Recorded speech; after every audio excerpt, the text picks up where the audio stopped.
ნოემბერში საქართველოს ეროვნულმა ბანკმა BIMEDge პლატფორმაზე განხორციელებული ინტერვენციების შედეგად სავალუტო რეზერვები 124 მილიონი დოლარით შეავსო. შედეგად ქვეყნის საერთაშორისო რეზერვების მოცულობა ნოემბრის მდგომარეობით 4 მილიარდ დოლარს შეადგენს. ყველაზე მსხვილი სავალუტო ინტერვენცია ეროვნულმა ბანკმა წინასაარჩევნოდ ოქტომბერში განახორციელა, რა დროსაც სავალუტო აუქციონით 213 მილიონი დოლარი გაიყიდა BIMEDge პლატფორმით კი წმინდა გაყიდვამ 377 მილიონი დოლარი შეადგინა. საქართველოს ეროვნული ბანკის სავალუტო ბაზარზე განხორციელებული ოპერაციების შესახებ განახლებულ მონაცემებს 2025 წლის 25 იანვარს გამოაქვეყნებს.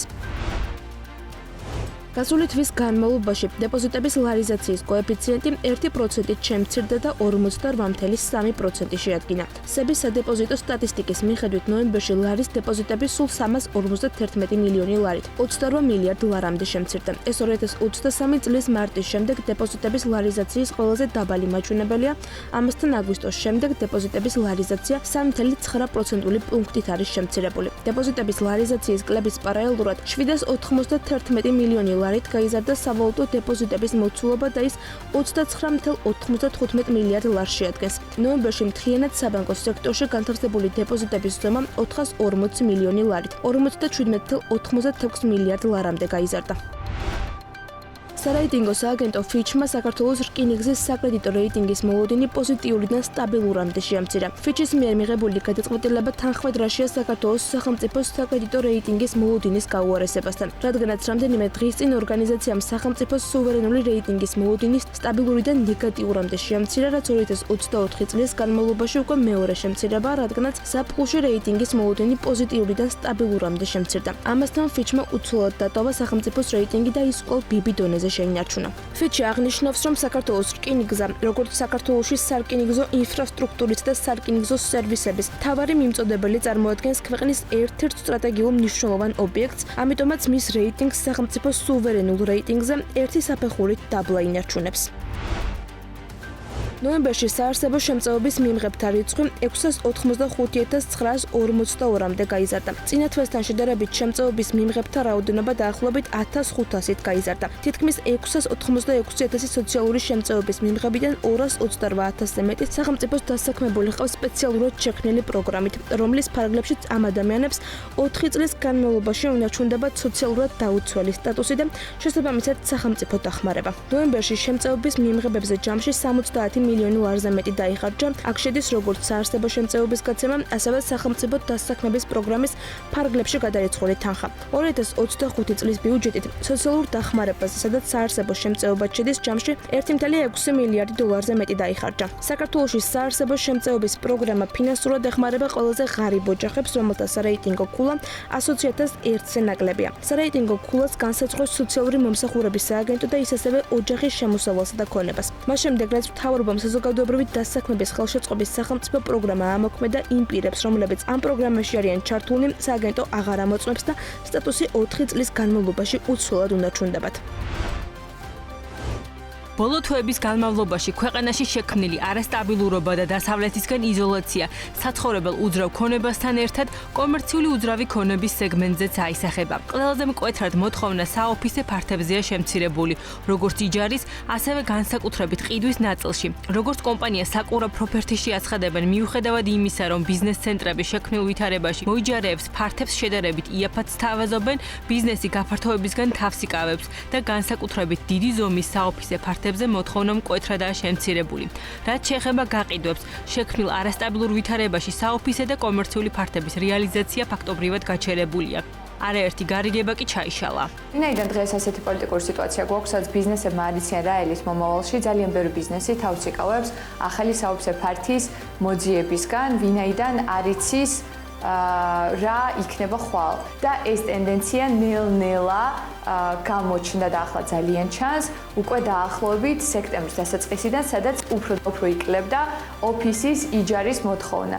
რაც შეეხება ოფისების შეძენას, აქ საერთოდ შეგვიძლია ვთქვათ, რომ თითქმის არ არსებობს მოთხოვნა, ვინაიდან ის კომპანიები, რომლებიც არიან შედარებით ახლებიან საშუალო ზომის, ძალიან ერიდებიან, რომ ახლა ფული ჩადონ, ანუ არა თუ იჯარ, არამედ შესყიდვის ნაწილში ჩვენს გვაქვს ასეთ შემთხვევები უშუალოდ ჩვენს კომერციულ დეპარტამენტში, სადაც თვეების მანძილზე მუშაობდით ბიზნესებთან, გაფართოებაში ვეხმარებოდით და გითხრეს, რომ ძალიან დიდი მადლობა, ძალიან ვაფასებთ თქვენ შრომას, თუმცა ამ ეტაპზე ჩვენმა კომპანიამ გადაწყვიტა, რომ თავი შეიკავოს გაფართოებისგან.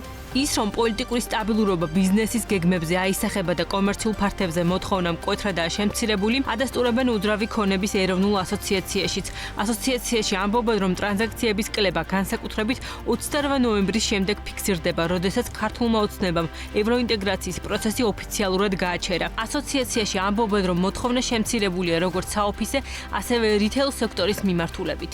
ოქტომბრამდე იყო შემცირებული, მაგრამ ტრანზაქციები მაინც აქ ხორციელდებოდა. მე გარკვეულწილად მოთხოვნა აკუმულირდა და უკვე ნოემბერში საკმაოდ აქტიური და კარგი თვე იყო ყველა კომპანიისთვის, როგორც დეველოპერებისთვის, ასევე სხვადასხვა უძრავი ქონების გამყიდველი ფიზიკური თუ იურიდიული პირებისთვის და უკვე 28 ნოემბრიდან ყველა გადავიდა დაკვირვების რეჟიმში. რაც შეეხება კომერციულ უძრავ ქონებას გაქირავების კუთხით, ძალიან მცირედი, მაგრამ მაინც რაღაც აქტივობა შეინიშნება, მაგრამ გაყიდვის ნაწილში ნამდვილად შეჩერებულია პროცესი. ძირითადად თვითონ ბიზნესი ელოდება ქვეყანაში მიმდინარე სიტუაციის დასტაბილურებას, გარკვევას სიტუაციის და მხოლოდ ამის შემდეგ გადადგამენ ისინი ისეთ ნაბიჯებს, რომელიც ფინანსურ დანახარჯებთან არის დაკავშირებული. დასავლეთთან გაუარესებული ურთიერთობების ფონზე მსხვილი საერთაშორისო კომპანიების ნაწილი უკვე განიხილავს საქართველოს დატოვებას. ამის შესახებ რემაქს კაპიტალში აცხადებენ. კომპანიაში ამბობენ, რომ რუსეთ-უკრაინის ომის ფონზე საქართველოში საოფისე სეგმენტზე მოთხოვნა გაზრდილი იყო, თუმცა ბოლო პერიოდში შექმნილი არასტაბილურობის და დასავლური კურსიდან გადახვევის გამო იზრდება რისკი, რომ ქვეყანამ ეს მიმზიდველობა დაკარგოს, რაც კომერციული უძრავი ქონების ბაზართან ერთად ნეგატიურად აისახება მთლიანად ეკონომიკაზეც. ჩვენ ის ეფექტი, რაც მივიღეთ, როდესაც გაიზარდა საოფისე სეგმენტზე მოთხოვნა და პრაქტიკულად ეს იყო გამოძახილი ომის შემდეგი პერიოდის, ომის დასაწყისიდან. აი ასევე როგორც ეს დივიდენდები ადვილად მივიღეთ, ასევე შეგვიძლია დავკარგო ძალიან ადვილად.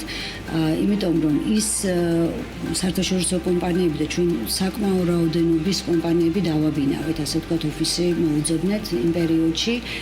ჩვენ იქიდან რამდენიმე დაგვირეკა და ერთი უკვე ცალსახად გადის, იმიტომ რომ ეს არის ამერიკული კომპანია, ძალიან მსხვილი, სავარაუდოდ თუ ასეთი სიტუაცია გაგრძელდა და ჩვენი დამოკიდებულება და ჩვენსადმი დამოკიდებულება და ჩვენი ურთიერთთანამშრომლობა დასავლეთთან არ შეიცვლება, ასეთ შემთხვევაში სავარაუდოდ მსხვილების გასვლას უნდა ველოდეთ და განწყობა გადაეცემათ შემდეგ სხვა კომპანიებსაც და მე ვფიქრობ, რომ საკმაოდ ესეთი სავალალო შედეგი შეიძლება მოიტანოს. შედარებით სტაბილური ვითარება ნარჩუნდება სავაჭრო ცენტრებში არსებულ კომერციული ფართების შემთხვევაში.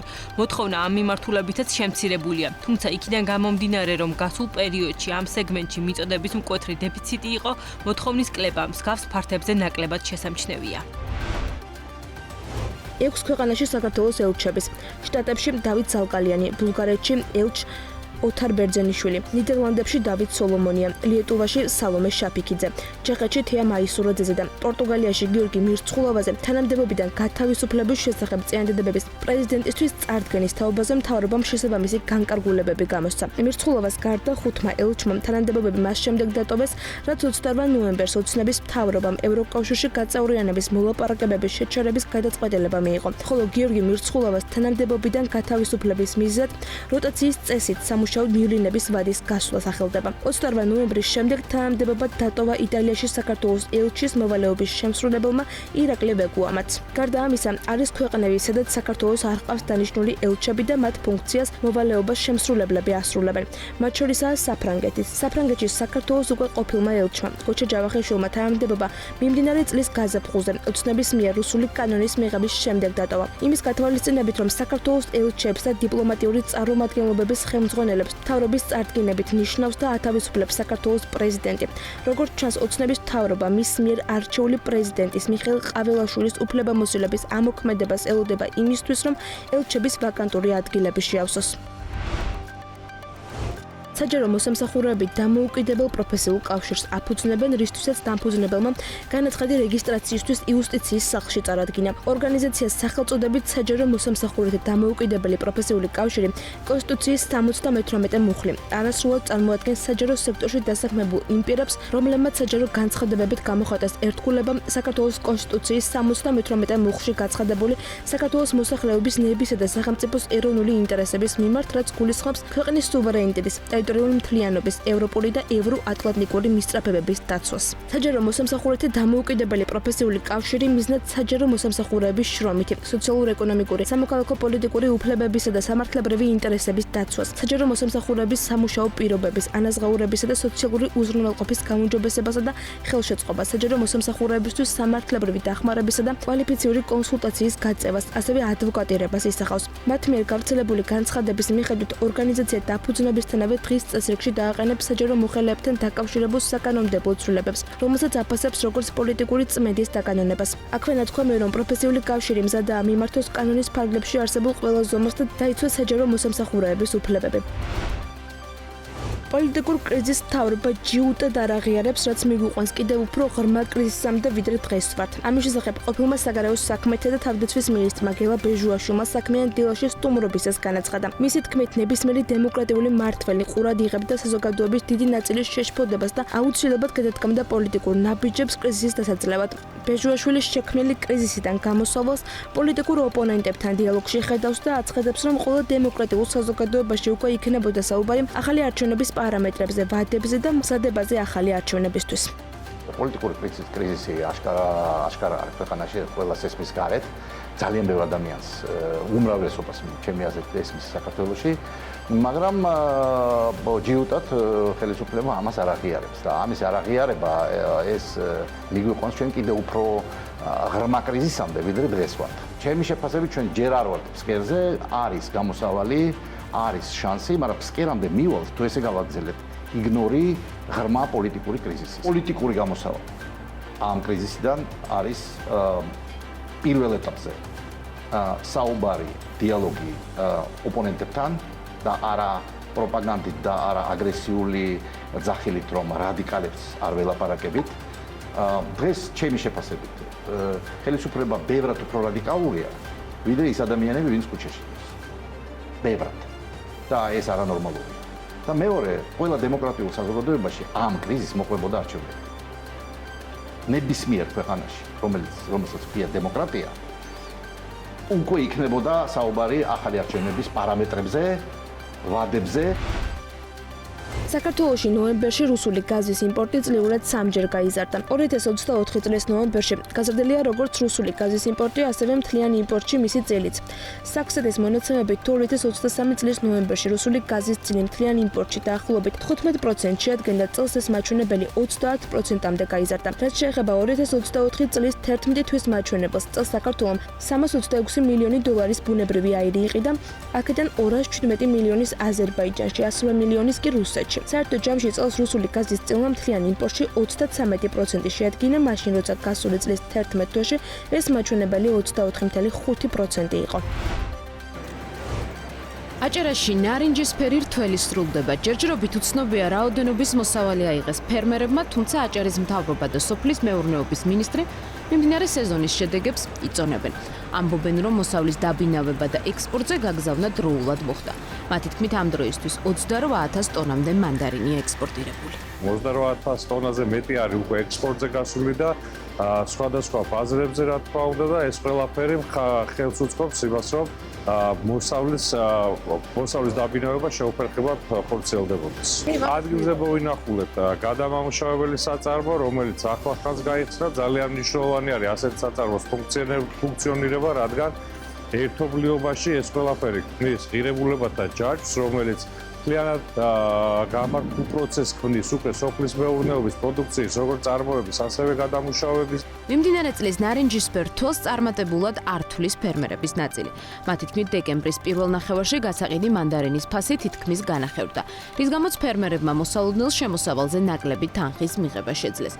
მათი თქმით, მოსავლის აღების პროცესი გამოწვევების ფონზე მიმდინარეობდა. პრობლემა იყო როგორც მუშახელის მოძიება, ისე ფაროსანა, რომელმაც ნაყოფი გააფუჭა.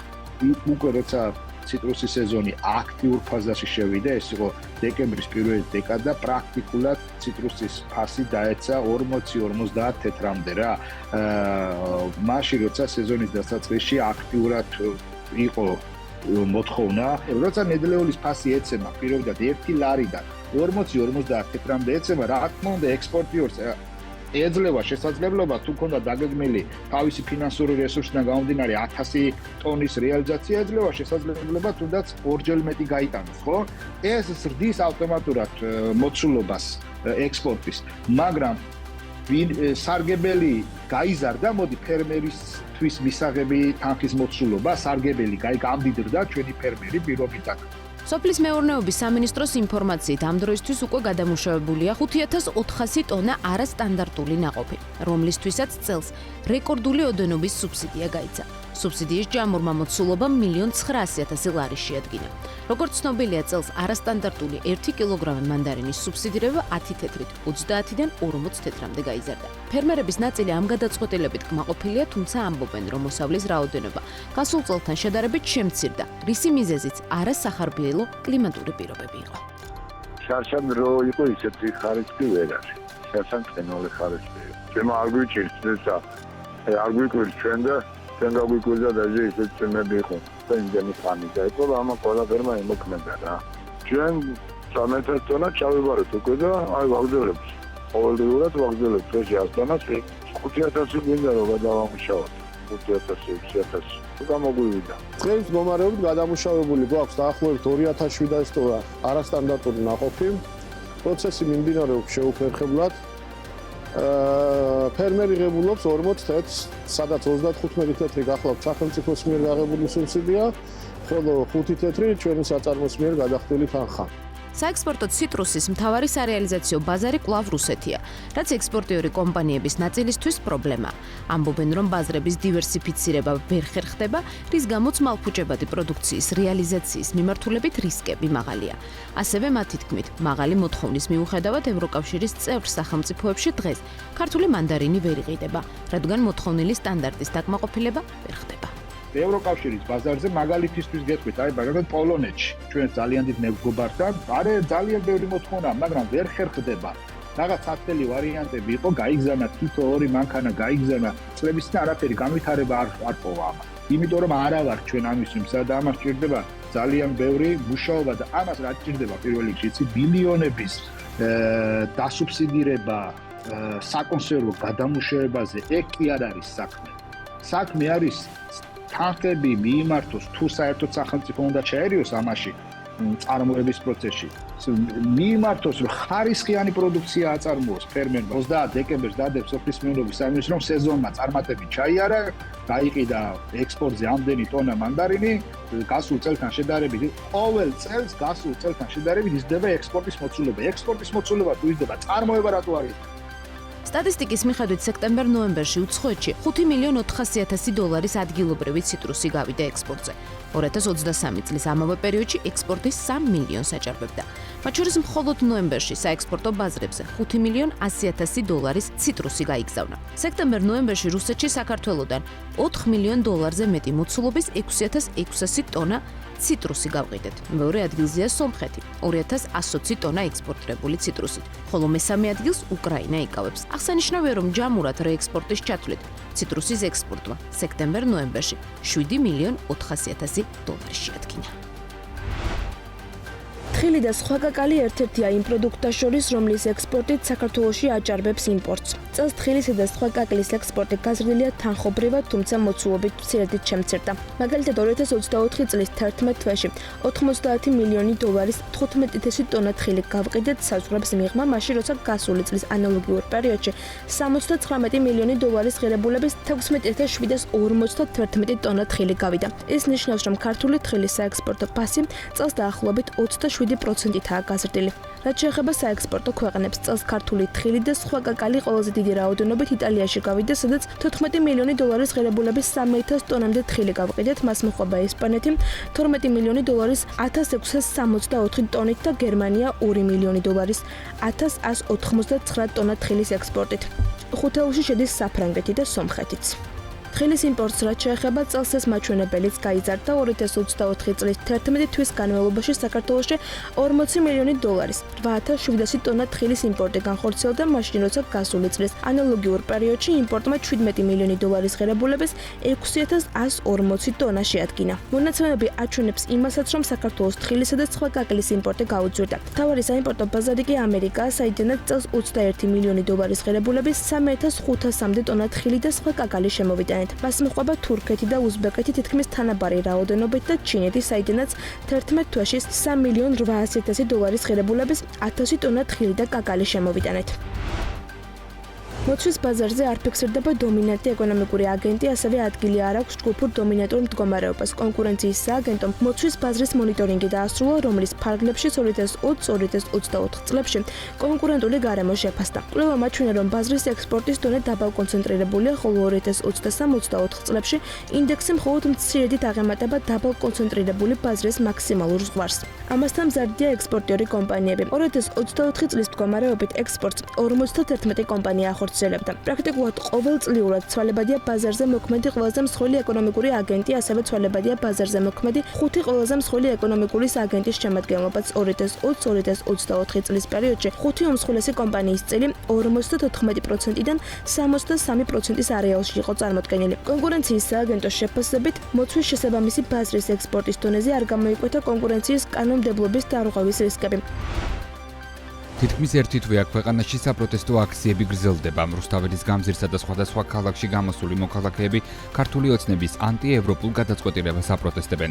მიმდინარე პროცესებმა კერძო სექტორზე გავლენა უკვე იქონია. კომპანიების დიდ ნაწილში აცხადებენ, რომ გაყიდვები შეუმცირდათ. მომხმარებლის აქტივობა შენელებულია ელექტრონულ კომერციაშიც. გამონაკლისი არც վել ისტორია. კომპანიაში ამბობენ, რომ მომხმარებელი ძირითად პირველადი მოხმარების ნივთებს ყიდულობს. სხვა დანარჩენ პროდუქციაზე აქტივობა დაბალია.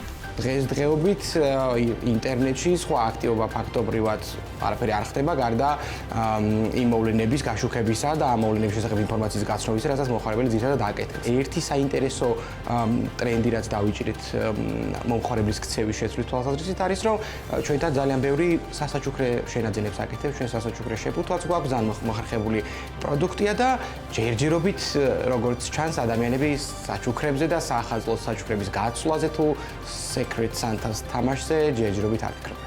კომპანიებში მოთხოვნის კლებამ გავლენა საფოსტო საკურიერო მომსახურების სექტორზეც იქონია. მათ ნაწილში აღნიშნავენ, რომ გასულ წლებთან შედარებით საახალწლო განწყობა ნაკლებად შეინიშნება. დაბალი აქტიურობა განსაკუთრებით თბილისშია.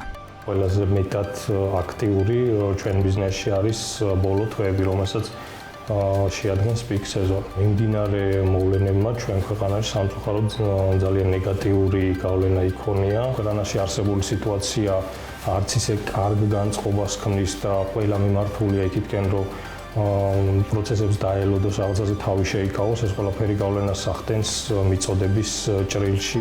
ბიზნეს ჯერ უჭერს პროცესები რიცხვებში შეაფასოს, თუმცა ზუსტად იცის, რომ ახალი წლის შემდეგ კომპანიების ნაწილს ოპერირება გაუჭირდება.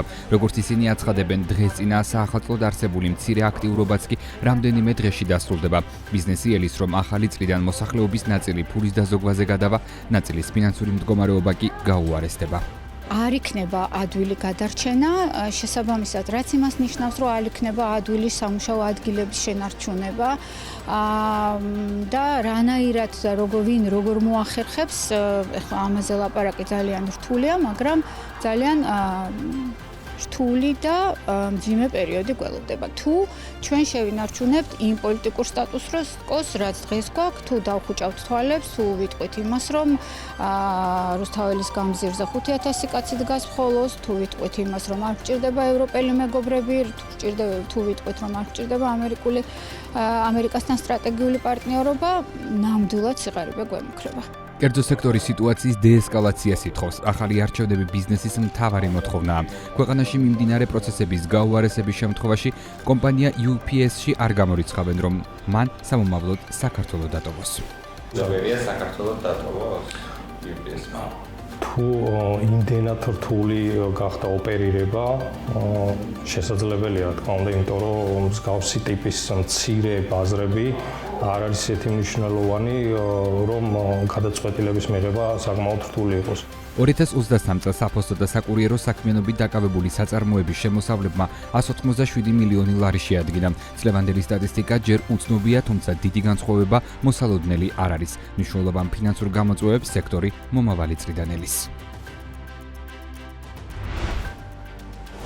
თბილისის მერიამ რუსთაველის გამზირის დაანონსებული რეაბილიტაციის ფარგლებში 4 ტენდერი გამოაცხადა, რომლის ჯამური საწყისი ღირებულება 28 მილიონ 440,000 ლარს აღემატება. საუბარია ჭოველიძის ქუჩიდან მეტროსადგურ რუსთაველამდე მონაკვეთზე, რაზეც 4 მილიონ 300,000 ლარია გათვალისწინებული. მეტროსადგურ რუსთაველიდან ალექსანდრე ჭავჭავაძის ქუჩის ჩათვლით მონაკვეთის რეაბილიტაციაზე 8 მილიონ 400,000 ლარია გათვალისწინებული. ჭავჭავაძის ქუჩიდან ჭიჭინაძის ქუჩის ჩათვლით გზის მონაკვეთის რეაბილიტაციაზე კი დაახლოებით 8 მილიონ 700,000 ლარი დაიხარჯება. რაც შეეხება ჭიჭინაძის ქუჩიდან თავისუფლების მოედნამდე გზის მონაკვეთის რეაბილიტაციას, აღნიშნული ტენდერის ღირებულება 6 მილიონ 800,000 ლარია. 4-ვე ტენდერის შემთხვევაში სამუშაოების მიწოდების ვადად განსაზღვრულია წერილობითი დავალების მიღებიდან 90 კალენდარული დღე. შესყიდვებზე წინადადებების მიღება კი 2025 წლის 9 იანვარს დაიწყება და 14 იანვარს დასრულდება. 2025 წლის 1 იანვრიდან თბილისში დილის 8 საათიდან 11 საათამდე და საღამოს 17 საათიდან 20 საათამდე პერიოდში მოძრაობის შეზღუდვა სხვა დიდგაბარიტიან ტრანსპორტთან ერთად უკვე დისტრიბუციის ავტომანქანებსაც შეეხება. როგორც დედაქალაქის მერმა კახაკალაძემ თბილისის მუნიციპალიტეტის მთავრობის ხდომაზე აღნიშნა, აქამდე დისტრიბუტორებს გარკვეული ვადა ჰქონდათ მიცემული, ხოლო მომავალი წლის 1 იანვრიდან შეზღუდვა უკვე აღნიშნული კატეგორიის სატრანსპორტო საშუალებებსაც შეეხებათ. მისივე თქმით, აღნიშნული რეგულაცია ითვალისწინებს შეზღუდვას ნომერი 2 და ნომერი 3 კატეგორიების სატრანსპორტო საშუალებით დისტრიბუციაზე და არ ეხება M2 კატეგორიის სატრანსპორტო საშუალებებს. ასეთი ტიპის დიდი გაბარიტების მქონე მანქანები ამათაც სადისტრიბუციო მანქანებსაც შეეზღუდებათ გადაადგილება მხოლოდ და მხოლოდ პიკის საათებში, დილის 8 საათიდან 11 საათამდე და საღამოს 5 საათიდან 8 საათამდე. დღის ნებისმიერ მონაკვეთში ან ღამის საათებში ნებისმიერ დროს თავისუფლად შეუძლიათ გადაადგილება, მოძრაობა და დისტრიბუციის განხორციელება. ჩვენ ვიცით, არსებობს პრობლემა გადაადგილების თვალსაზრისით, განსაკუთრებით პიკის საათებში და რა თქმა უნდა, ყველა ამ ქალაქში ვცხოვრობთ და უნდა მივიღოთ ისეთი გადაწყვეტილებები, როგორც სხვა თუნდაც ნებისმიერ განვითარებულ ევროპულ დიდ ქალაქებში არის და დარწმუნებული ვართ, რომ ეს გარკვეულწილად წაადგება და გამოასწორებს მდგომარეობას. ლაგოდეხში მზის ელექტროსადგურის მშენებლობაზე კვლევა მომზადდება. მთავრობის განკარგულებით კახეთის სოლარისთან კვლევების დაწყებაზე ხელშეკრულება გაფორმდება. განკარგულების მიხედვით ეკონომიკის სამინისტროს დაევალა მოსამზადებელი სამუშაოების თაობაზე საქართველოს მთავრობასა და კახეთის სოლარის ხელშეკრულების გაფორმების უზრუნველყოფა. ლაგოდეხში დაგეგმილი ელექტროსადგურის ტექნიკურ მახასიათებლებზე ინფორმაციას ეკონომიკის სამინისტროსგან ველით. ამ დრომდე საქართველოს ელექტროსისტემაში ჩართული მზის სადგური არ გააჩნია, თუმცა მთავრობა გეგმავს შემდეგ წლებში ქარის სადგურებთან ერთად მზის სადგურებიც ააშენოს. საკონსულტაციო კომპანია ომნიას შეფასებით საქართველოში 1400 მეგავატამდე მზის სადგურების მშენებლობის პოტენციალია, რომელიც ამ ეტაპზე თითქმის სრულად აუთვისებელია. გავლენიანმა ბრიტანულმა გამოცემამ ზესან მსოფლიოში ყველაზე გამორჩეული არქიტექტურისა და დიზაინის მქონე მაკდონალდსის რესტორნების რეიტინგი გამოაქვეყნა, რომელშიც ბათუმის ფილიალი მეხუთე ადგილს იკავებს. შავი ზღვის სანაპირო ქალაქ ბათუმში არსებული მაკდონალდსის სწრაფი კვების ამ ქსელის ერთ-ერთი ყველაზე მომნუსხველი ფილიალია. რესტორანს სადადახვეწილი სტრუქტურა და წახნაგოვანი შუშის კედლები აქვს. მისი თანამედროვე დიზაინი კი ქალაქში არსებულ ბუნებრივ ლანდშაფტთან მოდის წინააღმდეგობაში. ნათქვამია The Sun-ის სტატიაში. ბათუმის მაკდონალდსის დიზაინი არქიტექტორ გიორგი ხმალაძეს ეკუთვნის. საქართველოდან 15 მილიონ 900,000 ამერიკული დოლარის 28,000 ტონამდე მანდარინია ექსპორტირებული. ინფორმაცია სოფლის მეურნეობის სამინისტრო ავრცელებს. მათივე ცნობით გადამუშავებულია 5,400 ტონა არასტანდარტული ნაყოფი, რისთვისაც 1 მილიონ 900,000 ლარის სუბსიდია გაიცა. გარემოს დაცვისა და სოფლის მეურნეობის მინისტრი დავით სონღულაშვილი ციტრუსის მოსავლის აღება-დაბინავების პროცესს ქობულეთის მუნიციპალიტეტში გაეცნო. ციტრუსის სეზონის შეუფერხებლად განხორციელებისა და რეალიზაციის ხელშეწყობის მიზნით აჭარაში ციტრუსის საკოორდინაციო შტაბი მოქმედებს, რომელიც 1 თებერვალამდე იმუშავებს. წელს არასტანდარტული 1 კილოგრამი მანდარინის სუბსიდირება 10 თეთრით 30-დან 40 თეთრამდე გაიზარდა. აღიარება, რომ სტუმარ მასპინძლობის სექტორი დაზარალდა ძალიან კარგია, მაგრამ რას ვაკეთებთ იმისთვის, რომ დაზარალებულ სექტორს რამით დავეხმაროთ? ასე პასუხობს სასტუმროების ფედერაციის დამფუძნებელი ეკონომიკის მინისტრის განცხადებას. საქმე ის არის, რომ ლევან დავითაშვილის თქმით, სამინისტროში მიმდინარე მოვლენების გამო დაზარალებულ სხვადასხვა ბიზნეს ჯგუფს ხვდებიან და მსჯელობენ, როგორ დაეხმარონ ამ სექტორებს.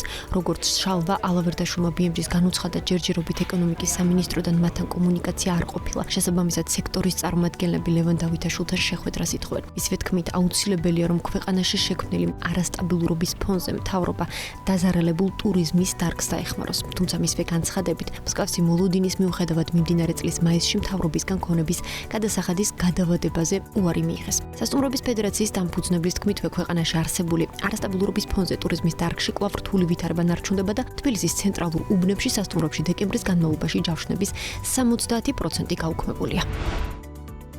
Georgian Product-ის დამფუძნებელი დავით ბარდაველიძე 2024 წელს გასულ წლებთან შედარებით პოზიტიურად აფასებს. როგორც მან BMG-თან განაცხადა, უკრაინაში ომის ფონზე 2022 და 2023 წლები ევროპის ბაზარზე შინაური ცხოველების აბეჭდის და საკვების ექსპორტის ნაწილში ცუდი იყო. ამიტომ 2024 წელს დაფიქსირებული ზრდა კარგ შედეგად ითვლება. დავით ბარდაველიძე იმედოვნებს, რომ 2025 წელი უფრო სტაბილური იქნება. მისივე ინფორმაციით, გურიაში კატის ქვიშის წარმოება თებერვლიდან ჩაეშვება და პირველ ეტაპზე პროდუქტი ევროპაში გავა. რაც შეეხება ამერიკის შეერთებულ შტატებს, როგორც დავით ბარდაველიძე ამბობს, კომპანია შტატებში ექსპორტის გასაზრდელად მუშაობს. Georgian Products-ის სახელმწიფო პროგრამის აწარმოების საქართველოში ბენეფიციარია. კომპანიამ საქმიანობა 2014 წელს დაიწყო და უკვე 2015 წლიდან შინაური ცხოველების აბეჭი ევროკავშირის ბაზარზე გაიტანა. პრემიალური კატეგორიის ღვინის მწარმოებელი კომპანია პირველი მეღვინეობა ახალ საექსპორტო ბაზრებზე მუშაობს. ამის შესახებ BMG-თან კომპანიის ბიზნეს განვითარების მენეჯერმა მარიამ მეიფარიანმა ისაუბრა. ახსენებდა, რომ კომპანიას ვენახები თელავში სოფელ გულგულაში აქვს გაშენებული. ამავე სივრცეში განთავსებული აქვს ქარხანა და საწარმო, რომელიც იტალიელების მიერ არის დაპროექტებული. გარდა ამისა, მეღვინეობაში ფრანგული ლაბორატორია ფუნქციონირებს, რომელიც ქართული ღვინის ყველა წესისა და სტანდარტის დაცვით წარმოებას უზრუნველყოფს. კომპანია ამ ეტაპზე 4 სახეობის ღვინოს, კერძოდ ქისის, ხილს, საფერავს და კახურ მწვანეს კლასიკური და ქვევრის ტექნოლოგიით აბარგებს. წლიურად კი 250,000-დან 300,000 ბოთლამდე ასხამს. მეიფარიანის ცნობით, კომპანია ბოლო 1 წელი რაც ბაზარზე აქტიურ მარკეტინგულ კამპანიებს ახორციელებს და პარტნიორების მოძიებაზე მუშაობს. ამ დროისთვის პირველი მეღვინეობას უკვე 200-მდე პარტნიორი ყავს და სამომავლო პერსპექტივაში მათი რაოდენობის ზრდასაც გეგმავს. რაც შეეხება ექსპორტ კომპანიის ბიზნეს განვითარების მენეჯერის ინფორმაციით, მათი ღვინო წელს პირველად ინგლისის ბაზარზე გავიდა და 2025 წელს ამერიკაში, გერმანიაში, ჩინეთში, ნორვეგიასა და კანადაში უნდა გავიდეს.